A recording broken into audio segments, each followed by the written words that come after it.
Everybody, this is Raymond. Today we have a nice 8-game Major League Baseball slate. This is the type of slate that I really do like a lot of times. It's nice, balanced slate with some good pitching and some good bats and some good cheap plays along the slate. So overall, I think this is a really solid slate. Before I get started, can you guys smash that like and subscribe button? It helps channel. I also want to look at the weather here real quick. So it looks like maybe the Texas Boston game could have some issue there. Everything else looks clear, so that's nice. And that game's first, so we'll know that information before the slate locks. Um, let's go ahead and get into the slate here. So we do have some core plays in here with Del Castillo for Arizona and Corey Seager for Texas as our top two core plays.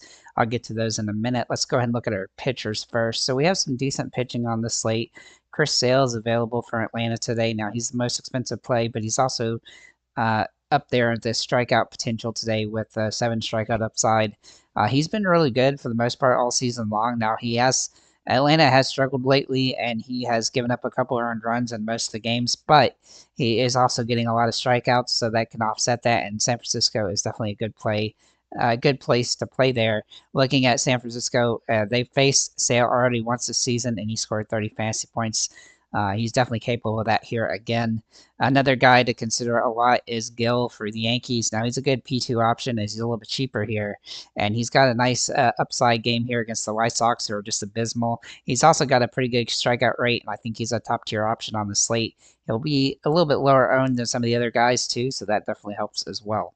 Looking at some other pitchers, Snell is kind of a borderline GPP to extreme GPP play today. He does face Atlanta, who has been struggling, but but Atlanta can score runs at times, and while Snell's a good pitcher and should be able to get some strikeouts in this one, it's definitely a high risk, high reward type of situation, and I think he's going to get over 20 fantasy points. The question is if he can get, one of the bigger games, but his strikeout stuff has been extremely good lately, so it's hard to ignore that, though he's done that against very weak teams. Looking at some other guys, Lopez from Minnesota looks very interesting today for Kansas City. Against Kansas City, he's kind of in the same boat as Snell. It's kind of got high potential, but a little bit riskier game, as I do like a couple of bats from Kansas City today looking kind of decent. Not great, though. I also like Brennan Paft for Arizona against Colorado. Colorado's been absolutely abysmal, especially on the road, and this is a very favorable matchup for him. The strikeout stuff here is a little bit weaker than some of the other plays on the slate, so that's probably why he's going to be a more of a contrarian play today, but he will have some high ownership regardless, so he's definitely somebody to consider on this one. Some other extreme GPP plays would be Peralta, Kershaw, and then Musgrove for San Diego. A couple Hail Mary plays. Francis for Toronto. He's facing the Angels. Now, I do think that the Angels are not particularly great today, but he definitely is a high-risk, high-reward type of play. He's very boom or bust here. And then Blaylock for Colorado. This would likely be his first career start. He's only pitched 1 inning this season, and that was for Milwaukee, who he'd been traded from. I do think that he has some potential to do something today, but he's had a good K rate in the minors, so he's definitely someone that can do that, but it's extremely risky, and Arizona does look really good today, so he's completely a Hail Mary play for what I would even say an extreme Hail Mary play for your, for like big GPP type situations. Looking at our catchers today, so this is a very interesting position on this slate. We do like Adrian Del Castillo for Arizona. If he draws the start today, which he probably should, he's been very good in his first 3 games, scoring double-digit fantasy points in 2 of the 3.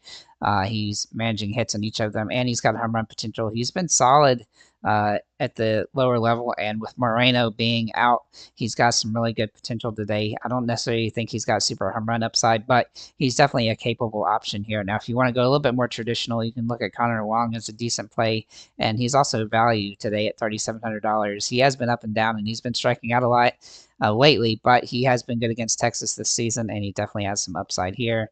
William Contreras from Milwaukee, also a very good play today, though he is extremely expensive, though he's got good, safe hitting metrics for this particular slate and some home run upside as well. The ownership at this position, Alejandro Kirk, Austin Wells, Adrian Del Castillo, and Logan O'Hoppe, and the low-owned upside guys, Jonah Heim and Will Smith. Will Smith and Logan O'Hoppe are both very good contrarian plays. Looking at first base, Otani does jump off the page with absolutely insane metrics again, as he does a lot. He's been phenomenal this season. He's got really good home run potential, though I don't think he's a must play at any stretch, even though he has crushed Milwaukee this season, averaging 16 fantasy points a game against them. I think he's a solid play, though, and he is definitely somebody to consider. Now, Vlade Jr. is a lot cheaper by $1,000, and he's also got some nice upside today. I do think he's a little riskier, but he definitely has some potential for hits. Nate Lowe is the good value play here. Let's see, where'd he go? There he is. Sorry, for Texas. He's got some good matchup metrics here, and he's been hitting the ball very well lately, and he's getting some home runs too, which is definitely helping his potential. As for the ownership of this position, Nate Lowe, Donovan Solano, Spencer Horwitz, DJ LeMahieu, and Otani. Low-owned upside guy will be Vlade Jr. And then, of course, Freddie Freeman, Josh Bell, and Connor Wong can all fit here and are somewhat contrarian on the slate. Looking at second base, Marcus Semien is looking really solid today for Texas. Now, I don't think he's a must-play. He's a little pricier than I'd like, but he does have good hitting metrics for this game, so he's definitely worth a look. Ketel Marte has been phenomenal this season at times with a lot of home run upside. If he does play today, then he'll be somebody I would consider, though he did take a day off as he was getting a little bit banged up ankle issue there. And then Gleyber Torres, now he was very close to being kind of a core play for me, as he's priced nice and cheap here, and he's been getting hits in most games. The question is if he can get double figure fantasy points, which he hasn't done in a few games. But he's definitely a capable option, and he's nicely priced today, so he's definitely worth a look from that perspective. Xander Bogaerts also looks solid today for San Diego. Borderline contrarian play, but he definitely has some utility on the slate. The ownership here will be Gleyber Torres, Brandon Drury, Marcus Semien, Spencer Horwitz, and Willie Castro. And then Nick Sogard for Boston is kind of a Hail Mary play that's dirt cheap that you can kind of utilize as well. Looking at third base, Rafael Devers does have the best metrics at this position. He's got home run upside, good hitting metrics. Everything looks good for him today, though he is very expensive at $6,000. A contrarian option, honestly, is Ryan McMahon. Now, he has been pretty good for Colorado this season. He's been one of the few guys that doesn't have a extremely giant drop off on the road when it comes to his fantasy point production, but it is still a little bit down.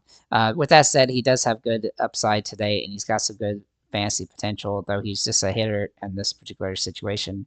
Royce Lewis might be the sneaky play of the slate, as he doesn't really project perfectly, but he does have good home run metrics today, and he's got really good hitting metrics today. Even with that, he doesn't seem to project all that well, but he has hit home runs against Kansas City this season already, and he's definitely got some nice potential, as well as he's a little bit cheaper than Devers. Looking at the ownership, Brandon Drury, Josh Smith, Donovan Solano, DJ LeMahieu, and Josh Jung. A low-owned upside guy would be Jazz Chisholm Jr., and then the contrarian plays Josh Smith and Manny Machado. Looking at shortstops, this position is actually pretty decent today. I love Corey Seager, though. He looks like he's going to hit home run today. I just have a feeling about it. He's absolutely been phenomenal against Boston this season, and he's been hitting the ball very good lately, too, with home run potential a lot. He's one of my favorite plays on the slate in general.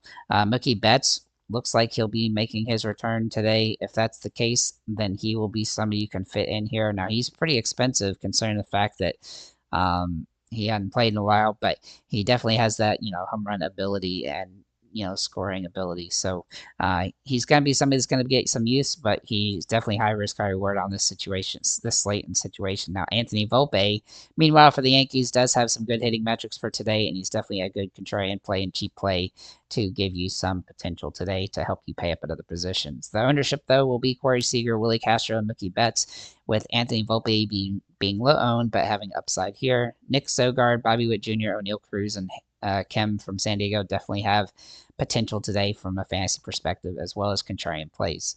Let's look at the outfielders today. We do like the outfield quite a bit today. I really wanted to make some of these guys core plays, but I didn't want to make too many guys. But all three of these guys I'm about to mention have that potential with Corbin Carroll. He can definitely be a core play today, though he has struggled throughout the season. He's been really good lately, hitting some home runs the last couple games. He's also been good against Colorado this season. Now, this game is at home for him, and that definitely has been better for him on the season. He's got the good home run metric for the slate, and he's got good hitting metrics for the slate. So he's somebody you have to try to consider to work in there if you can. Adolis Garcia for Texas also looks really solid today for some good hitting and home run metrics. I don't know if he hasn't gotten a home run the last few games, but he's getting multi-hit games, and so he can score fantasy points in a lot of different ways. Jock Peterson also looks phenomenal today. For Arizona, as he's got absolutely fantastic metrics for this game. Probably a little bit weaker than Adolis Garcia and Corbin Carroll, but has a similar type of upside on the slate.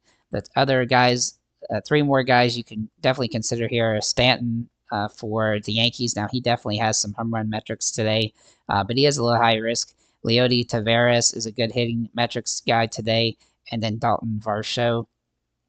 Varsho is also in play for Toronto with good hitting metrics. If we look at the contrarian plays at this position, Otani, Judge, and Soto will all be the top contrarian plays at this position, as they are going to have some good potential. Obviously, they have home run potential every time they're out, and they do look good today. They don't look as good as they always do, though, so to keep that in mind. Trevor Larnach from Minnesota, also Max Kepler for Minnesota, and Taylor Ward for the Angels have some contrarian upside on the slate. Josh Smith, he can also play at third base, already mentioned, also fits in outfield. So the top ownership here: Dalton Varsho, Giancarlo Stanton, Alex Verdugo, Juan Soto, Josh Smith, and Corbin Carroll. Also George Springer, Aaron Judge, and Otani. Looking at the low-owned upside guys, Adolis Garcia, Leody Taveras, and Wyatt Langford will be low-owned but have good upside. And of course, I do like Adolis Garcia a lot today. So